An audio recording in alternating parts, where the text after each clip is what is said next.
নমস্কাৰ আপোনালোক সকলোকে জেডি নিউজৰ অন্য এটা ভিডিঅ'লৈ স্বাগতম জনাইছোঁ। আজি হৈছে 15 জুন। অসমৰ লগতে ভাৰতৰ বিভিন্ন প্ৰান্তৰ পৰা কেইবাটাও গুৰুত্বপূৰ্ণ খবৰ যুগুত কৰা হৈছে। তাৰে ভিতৰত প্ৰথমটো খবৰেই হৈছে এটা অত্যন্ত গুৰুত্বপূৰ্ণ খবৰ, কিয়নো এইবাৰ বাংলাদেশী মিয়াৰ নিস্তাৰ নাই। কাৰণ ইতিমধ্যে যোৱা নিশা 9টাকৈ দুৰ্ধৰ্ষ বাংলাদেশীক কৰা হৈছে পুছবেক।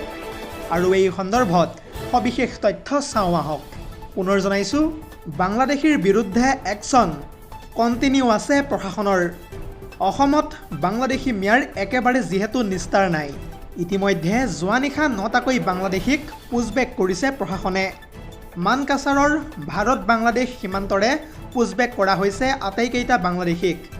চাহাপাৰ আৰু জাৰলচাৰ সীমান্তৰে পুছবেক কৰা হৈছে এই বাংলাদেশীকেইটাক।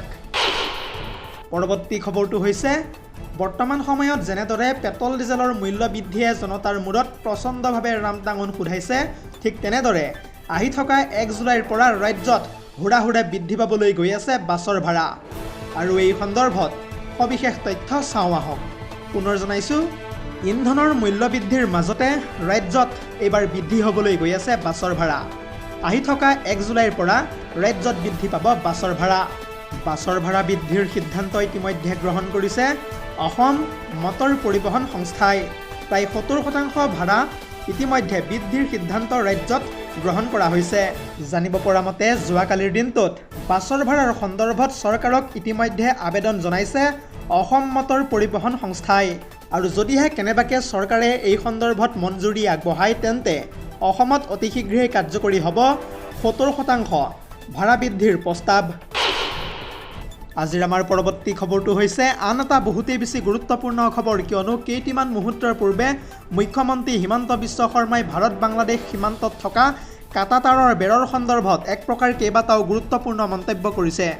মুখ্যমন্ত্ৰীগৰাকীয়ে এই সন্দৰ্ভত কি কৈছে সবিশেষ জনাম ফুল স্ক্ৰীনৰ জৰিয়তে। পুনৰ জনাইছোঁ, ভাৰত বাংলাদেশ সীমান্তৰ কাটাতাৰক লৈ চাঞ্চল্যকৰ মন্তব্য কৰিছে মুখ্যমন্ত্ৰীগৰাকীয়ে। সৰ্বমুঠ 1600 কিলোমিটাৰ বৰ্ডাৰৰ মাত্ৰ 200 কিলোমিটাৰতহে আছে কাটাতাৰৰ বেৰ, আৰু বৰ্ডাৰৰ বাকী থকা প্ৰায় 1400 কিলোমিটাৰ বৰ্তমানেও হৈ আছে উন্মুক্ত। আৰু সেই উন্মুক্ত অংশৰে অসমলৈ ধাৰাবাহিকভাৱে আহি আছে অবৈধ বাংলাদেশী নাগৰিক। যিহেতু অসম চুক্তিৰ সময়ত অসম বাংলাদেশ সীমান্তৰ প্ৰায় 200 কিলোমিটাৰহে চিল কৰাৰ কথা আছিল, আৰু তাৰ পাছৰে পৰা উন্মুক্ত হৈ আছিল ত্ৰিপুৰা, মেঘালয় আৰু পশ্চিমবংগৰ বৰ্ডাৰ। এনেদৰে কেইটিমান মুহূৰ্তৰ পূৰ্বে বিস্ফোৰক তথ্য আগবঢ়াইছে মুখ্যমন্ত্ৰী হিমন্ত বিশ্ব শৰ্মাই। পৰৱৰ্তী খবৰটো হৈছে, বিজেপিৰ নেতা মন্ত্ৰীসকলে বৰ্তমান সময় পৰ্যন্ত হিন্দু মুছলমানৰ ৰাজনীতি কৰাৰ কাৰণে সকিয়নি প্ৰদান কৰিছে RSSৰ ফালৰ পৰা। RSSৰ ফালৰ পৰা এই সন্দৰ্ভত কি মন্তব্য কৰা হৈছে সবিশেষ জনাম ফুল স্ক্ৰীনৰ জৰিয়তে। পুনৰ জনাইছোঁ, হিন্দু মুছলমানৰ নামত ৰাজনীতি কৰা বন্ধ কৰক। বিজেপিৰ নেতা মন্ত্ৰীক এনেদৰে সকিয়নি প্ৰদান কৰিছে RSSে। এজন হিন্দু লোকৰ এই দেশত যিমান অধিকাৰ আছে, ঠিক তেনেদৰেই সিমানেই অধিকাৰ আছে এজন মুছলমান লোকৰো। হিন্দু মুছলমানৰ ৰাজনীতি কৰিলে এতিয়াৰে পৰা সকলোকে কৰা হ'ব বৰ্জন। হিন্দু মুছলমান কৰা নেতাক বয়কট কৰাৰ সকিয়নি প্ৰদান RSSৰ। এতিয়াৰে পৰা হিন্দু মুছলমানৰ ৰাজনীতি কৰিলে বিপদ নিশ্চিত হ'ব কোনো এজন নেতা মন্ত্ৰীৰ। জনতাৰ হাতত এদিন নহয় এদিন পৰাস্ত হ'বই লাগিব তেনে নেতা মন্ত্ৰী। ধৰ্মৰ নামত বিভাজন কৰা নেতাৰ ষড়যন্ত্ৰ কেতিয়াও সফল হ'ব নোৱাৰে। ইয়াৰ উপৰিও হিন্দু মুছলমান একে সমাজত থাকিব নোৱাৰে বুলি ভাবি থাকে বহু নেতাই। হিন্দু মুছলমানৰ ৰাজনীতি কৰা নেতাক জনতাই শিক্ষা দিয়া উচিত। RSSৰ জ্যেষ্ঠ নেতা তথা ইন্দ্ৰেশ কুমাৰে কৰিছে এই গুৰুত্বপূৰ্ণ মন্তব্য। ইয়াৰ পূৰ্বেও যিহেতু এই সন্দৰ্ভত সকিয়নি প্ৰদান কৰিছিল RSS প্ৰধান মোহন ভাগৱতেও। ভাৰতত হিন্দু মুছলমানৰ সমান অধিকাৰ আছে বুলি এসময়ত মন্তব্য কৰিছিল মোহন ভাগৱতে। আৰু এইখন দেশত কোনো পাৰ্থক্য নাই হিন্দু মুছলমানৰ মাজত, সকলো সমান। ভাৰতত মুছলমান আছে আৰু সদায়ে থাকিব, এয়া মন্তব্য মোহন ভাগৱতৰ। দৰ্শকসকল, আৰু বহুতো গুৰুত্বপূৰ্ণ খবৰ আছে। যদিহে আপুনি এতিয়ালৈকে এই ভিডিঅ'টোত লাইক কৰা নাই, তেন্তে এতিয়াই লাইক কৰি দিয়ক। আৰু এনেধৰণৰ খবৰসমূহ সদায় পাই থাকিবৰ কাৰণে চেনেলটো ছাবস্ক্ৰাইব কৰি কাষতে থকা বেল আইকনটো প্ৰেছ কৰি ৰাখিবলৈ একেবাৰে নাপাহৰিব।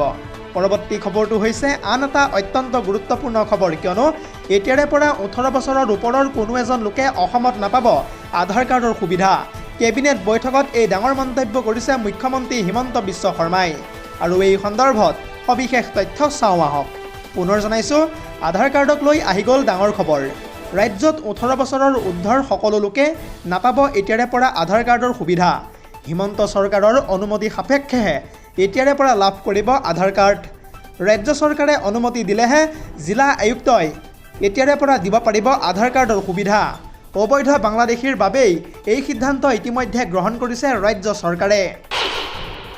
আজিৰ আমাৰ পৰৱৰ্তী খবৰটো হৈছে আন এটা অত্যন্ত গুৰুত্বপূৰ্ণ খবৰ, কিয়নো অসমৰ বাংলাদেশীক লৈ কঠোৰ হৈ পৰিছে ইতিমধ্যে কেন্দ্ৰীয় চৰকাৰ। বাংলাদেশৰ সীমান্তৰ জিলাসমূহক লৈ ইতিমধ্যে 5টাকৈ বৃহৎ সিদ্ধান্ত গ্ৰহণ কৰিছে মুখ্যমন্ত্ৰী হিমন্ত বিশ্ব শৰ্মাই। এই সন্দৰ্ভত মুখ্যমন্ত্ৰীগৰাকীয়ে কি কৈছে সবিশেষ জনাম ফুল স্ক্ৰীনৰ জৰিয়তে। পুনৰ জনাইছোঁ, অসম বাংলাদেশ সীমান্তৰ জিলাক লৈ 5টাকৈ বৃহৎ সিদ্ধান্ত গ্ৰহণ কৰিছে হিমন্ত বিশ্ব শৰ্মাই। প্ৰতি বছৰে সীমান্তৰ জিলাত কৰা হ'ব NRC।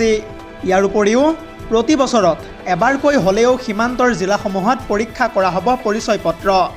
ইতিমধ্যে যিহেতু সীমান্তৰ জিলাসমূহত জনগাঁথনি পৰিৱৰ্তনক লৈ উদ্বিগ্ন হৈ পৰিছে কেন্দ্ৰীয় চৰকাৰ, আৰু প্ৰতিটো পৰিয়ালৰ নাগৰিকত্ব কৰা হ'ব প্ৰতি বছৰে পুনৰীক্ষণ। হিন্দু মুছলমানৰ সংখ্যা কিমান কমিল আৰু কিমান বাঢ়িল সেই সকলোবোৰ কৰা হ'ব পৰীক্ষা। জনগাঁথনি পৰিৱৰ্তন হ'লেই সীমান্তত গ্ৰহণ কৰা হ'ব কঠোৰতকৈও কঠোৰ ব্যৱস্থা। সীমান্ত অঞ্চলৰ জিলাক লৈ এনেদৰে কেইটিমান মুহূৰ্তৰ পূৰ্বে সংবাদমেলৰ জৰিয়তে বৃহৎ ঘোষণা কৰিছে মুখ্যমন্ত্ৰী হিমন্ত বিশ্ব শৰ্মাই। আজিৰ আমাৰ পৰৱৰ্তী খবৰটো হৈছে অত্যন্ত গুৰুত্বপূৰ্ণ খবৰ, কিয়নো ধাৰাবাহিকভাৱে বৰ্তমান সময়ত ভাৰতত মধ্যপ্ৰাচ্যৰ যুদ্ধৰ প্ৰভাৱ পৰা দেখিবলৈ পোৱা গৈছে। কাৰণ আকৌ বৃদ্ধি পাবলৈ গৈ আছে পেট্ৰল ডিজেলৰ মূল্য। আৰু এই সন্দৰ্ভত সবিশেষ জনাম ফুল স্ক্ৰীনৰ জৰিয়তে। পুনৰ জনাইছোঁ, আকৌ বৃদ্ধি হ'বলৈ গৈ আছে পেট্ৰল ডিজেলৰ মূল্য। সাৱধান বিশ্ববাসী, খাৰুৱা তেলক লৈ আহিব পাৰে এটা বেয়া খবৰ। পেট্ৰল ডিজেলৰ হ'ব পাৰে আকাশলংঘী মূল্য বৃদ্ধি। হয়তো নাটনি হ'ব পাৰে এইবাৰ তেল আৰু গেছৰ। ইৰাণ আমেৰিকাৰ যুদ্ধৰ ভয়ংকৰ প্ৰভাৱ পৰিব পাৰে এইবাৰ তৈলখণ্ডত। আন্তঃৰাষ্ট্ৰীয় বজাৰত ইতিমধ্যে যিহেতু বৃদ্ধি পাইছে অস্থিৰতা। জানিব পৰা মতে যোৱাকালিৰ দিনটোত হৰমুজ জলদ্বীপ চিল কৰি দিছে ইৰাণে। হৰমুজ জলদ্বীপেৰে যাব নোৱাৰিব এতিয়াৰে পৰা এখনো জাহাজ। হৰমুজত জাহাজ দেখিলেই ইৰাণে কৰিব ভয়ংকৰ আক্ৰমণ। ভয়াৱহ আৰ্থিক সংকটে দেখা দিব পাৰে এইবাৰ হয়তো সমগ্ৰ বিশ্বত। আজিৰ আমাৰ পৰৱৰ্তী খবৰটো হৈছে গুৱাহাটীৰ পদপথৰ সকলো দোকানত চলিব অতি কম সময়ৰ ভিতৰত জৰীপ প্ৰক্ৰিয়া। ইতিমধ্যে যিহেতু এই সন্দৰ্ভত ডাঙৰ ঘোষণা কৰিছে মুখ্যমন্ত্ৰী হিমন্ত বিশ্ব শৰ্মাই। পুনৰ জনাইছোঁ, গুৱাহাটীৰ ফুটপাতত সৰু সৰু দোকানবোৰ আচলতে কোনে দিছে? গুৱাহাটীৰ ফ্লাইঅভাৰৰ তলত ফুটপাতত দোকান দিয়া মানুহবোৰ আচলতে ক'ৰ হয়? গুৱাহাটীৰ দোকানে পোহৰে চলিব প্ৰশাসনৰ যিহেতু জৰীপ প্ৰক্ৰিয়া। টালি টোপোলা লৈ আলু পিঁয়াজ বিক্ৰী কৰিবলৈ অহা মানুহবোৰ কোন হয়? ইয়াত কোনো খাতিৰ কৰা নহ'ব। ক'ৰ পৰা আহি কোনে কেনেকৈ গুৱাহাটীত দোকান দিছে, এই সন্দৰ্ভত সকলো তথ্য উদ্ঘাটন কৰিব এইবাৰ যিহেতু প্ৰশাসনে। দোকানীৰ সবিশেষ তথ্য সংগ্ৰহৰ পিছত কৰা হ'ব ৰাজহুৱা। ইয়াৰ উপৰিও GMCHৰ সন্মুখত এখন দোকান দি প্ৰতি মাহেই উপাৰ্জন কৰি আহিছে 10,000কৈ টকা। আচলতে এইবোৰ ঠাইত অসমীয়া মানুহে দোকান দিব লাগে। অসমীয়া ল'ৰা ছোৱালীবোৰ দোকান দিবলৈ আগবাঢ়ি আহক এনে ঠাইত। অসমীয়া ল'ৰা ছোৱালীৰ বাবে গুৱাহাটীত কৰা হ'ব যিহেতু বিশেষ ব্যৱস্থা। আহি থকা 16 আগষ্টৰ পৰা আগন্তুক 3 মাহৰ বাবে গুৱাহাটীত চলিব প্ৰশাসনৰ জৰীপ প্ৰক্ৰিয়া। এয়া মন্তব্য হিমন্ত বিশ্ব শৰ্মাৰ। News desk report, ZD news.